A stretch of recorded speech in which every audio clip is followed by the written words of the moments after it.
नमो नमः। शमेषां समापर्पितानाम् आचार्याणां बन्धुबान्धवानां काव्यामृतमित्यस्मिन् आमुखपटले हार्दं स्वागतम् अभिनन्दनम् अभिवादनं च वर्तते।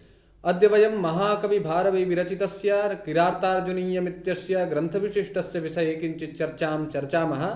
तस्मिन्नेव उपक्रमे वयम् अद्य समवेताः उपस्थिताः वर्तामहे। प्रस्तुत इस श्लोक में महारानी द्रौपदी जी युधिष्ठिर जी के पौरुष को जगाने के लिए प्रयत्न कर रही हैं। पुरुष का जो कर्म होता है उसको पौरुष कहा जाता है। पुरुषस्य कर्म पौरुषमिति।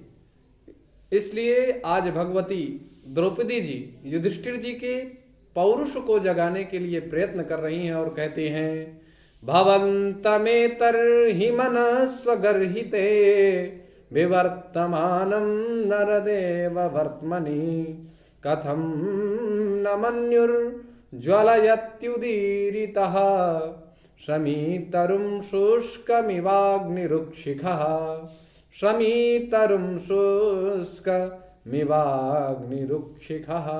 अर्थात कहते हैं हे नरदेव, नराणाम देवः नरदेवः, हे नरों के स्वामी नरदेव महाराज युधिष्ठिर जी, एतर ही इसलिए मनस्वगर्हिते अर्थात मनस्वियों द्वारा गर्हित अर्थात निंदित, वर्तमनी अर्थात मार्ग में कह रहे हैं कि आप मनस्वियों के द्वारा सूरवीरों के द्वारा जो निंदित मार्ग है उस निंदित मार्ग पर चल रहे हैं। ऐसे विनिंदित मार्ग का अनुसरण आपको नहीं करना चाहिए।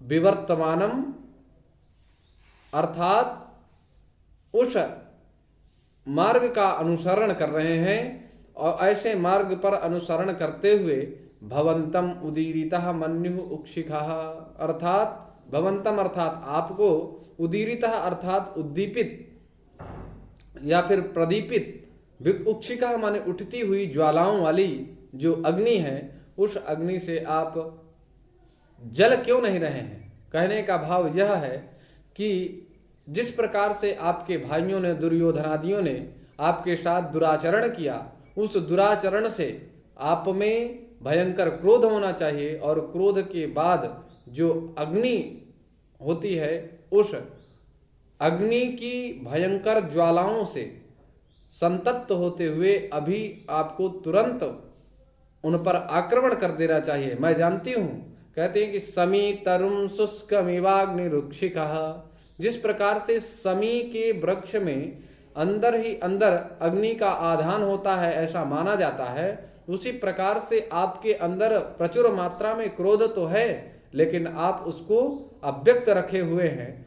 अनिर्भिन्न है आपका जो क्रोध, उसको आप दिखा नहीं रहे हैं। ऐसा भाव नहीं प्रतीत हो रहा है कि आप अपने बंधुओं पर किसी भी प्रकार की प्रक्रिया को करोगे।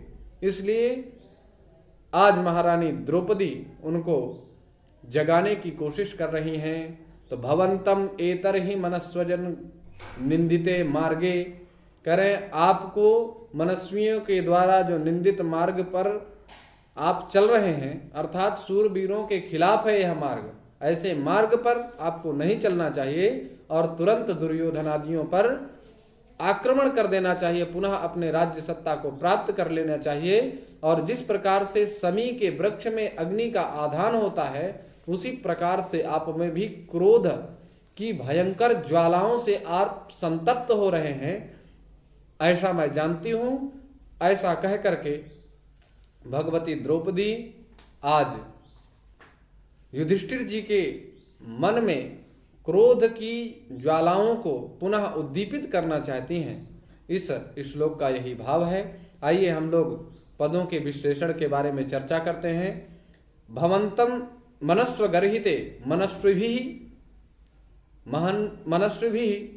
गर्हितं मार्गम, मनस्विभिः गर्हितं मनस्विगर्हितं तस्मिन् मनस्विगर्हिते। मनस्वी मनस यह पद से, मनस यह प्रातिपदिक से जब हम लोग बिनी प्रत्यय करते हैं तो मनस्वी यह पद निष्पन्न होता है। विवर्तमानम विउपसर्ग पूर्वक वृतु वर्णे धातु से या फिर वृतु भाषार्थे इस धातु से शानच प्रत्यय करने पर विवर्तमानम यह पद निष्पन्न होता है। नरदेव नराणाम देवः नरदेवः ऐसा षष्ठी तत्पुरुष समास निर्देश किया गया है। वर्तमनि यह सप्तमी एक वचन का रूप है। शमीतरुम शमीश्चासौ तरुश्चा इति शमीतरुः तम शमीतरुम, यहाँ पर कर्मधारय समास का निरूपण किया गया है। मन्युः मन अवबोधने धातु से युच प्रत्यय होता है, जिससे मन्युः यह पद निष्पन्न होता है। ज्वलयति ज्वल दीप्तौ इस धातु से णिच प्रत्यय करने पर लट लकार प्रथम पुरुष एक वचन में ज्वलयति यह पद निष्पन्न होगा। उदीरितः उद उपसर्ग पूर्वक ईर कंपने या फिर ईर गतौ इस धातु से जब हम अक्ता प्रत्यय का विधान करते हैं तो उदीरितः यह पद निष्पन्न होता है। शुष्कः शुष शोषणे धातु से अक्ता प्रत्यय होता है, जिसके तकार को, जो अक्ता प्रत्यय निष्ठ जो तकार है, ऐसे तकार को शुषः कह इस सूत्र के द्वारा तकार को ककार आदेश हो जाता है, जिससे शुष्कः यह पद निष्पन्न होता है। आज हम लोगों ने महाकवि भारवी विरचित किरातार्जुनीयम के 32वें श्लोक के बारे में समुचित रूप से यथामति विश्लेषण किया गया और आशा है आप लोग लाभान्वित हुए होंगे। जहां पर आप लोगों को कहीं भी संदेह की स्थिति प्रतीत हो तो आप कमेंट के माध्यम से सूचित कर सकते हैं। इसी भाव के साथ पुनः नमो नमः।